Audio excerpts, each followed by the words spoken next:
So ఇప్పుడు నేను మళ్ళీ రిపీటెడ్గా అడుగుతున్నా, స్టెమ్ ఎడ్యుకేషన్ అయిపోయిన తర్వాత గ్రేస్ పీరియడ్ 1 year, తర్వాత extension 2 years. 2 years 1 year work permit ఉంటుంది, ఆ తర్వాత 2 years మళ్ళీ జాబ్ కోసం సర్చ్ చేసుకోవచ్చు.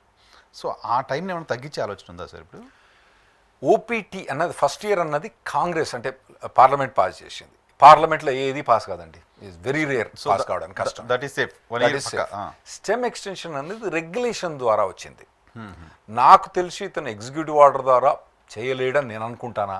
అసలు constitution supreme court decision legislation executive order birth right citizenship చేసిండు అంటే నా లీగల్ థియరీ మాట నేను పోతున్నా.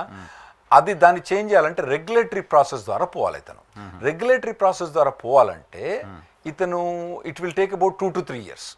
అయితే టార్గెట్లు ఉందా రెగ్యులేటరీ ప్రాసెస్, ఇది టార్గెట్లు ఉందా అంటే ఇది టార్గెట్లు ఉంది. ఓపీటీ అన్నది టార్గెట్లు ఉంది. ఏది సారీ ఓపీటీ స్టెమ్ ఎక్స్టెన్షన్ టార్గెట్లు ఉంది. తర్వాత నెక్స్ట్ టార్గెట్ ఏంటంటే H4EAD. కొందరు లెక్క ప్రకారం 4,50,000 మంది H4EADలు ఉన్నారని కొందరు అంటారు. సరే డిస్కౌంట్ వేసిన ఒక 3 లక్షలు 4 లక్షల మంది H4EAD ఉన్నారు. అది కూడా టార్గెట్లు ఉంది. దాన్ని కూడా రెగ్యులేషన్ ప్రకారం పోవాలన్నట్టు. లాస్ట్ టైం ట్రంప్ అడ్మినిస్ట్రేషన్ వచ్చినప్పుడు దాన్ని ఆల్రెడీ లిస్ట్ పెట్టిండు, నేను తీస్తా అని చెప్పి అనౌన్స్ చేసిండు, చేసి దాన్ని పాలసీ పెట్టిండు. కానీ దాన్ని పాస్ కాకముందే గెలుస్తా అనుకున్నాడు, గెలవలేదు కాబట్టి పోయింది.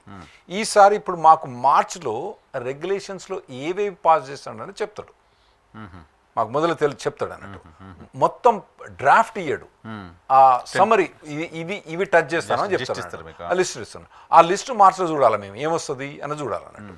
H4EAD ఈ మార్చిలో వస్తుందా లేదా అంటే మళ్ళీ సెప్టెంబర్ అక్టోబర్లో పెడతాడా అన్నది చూడాలి మేము.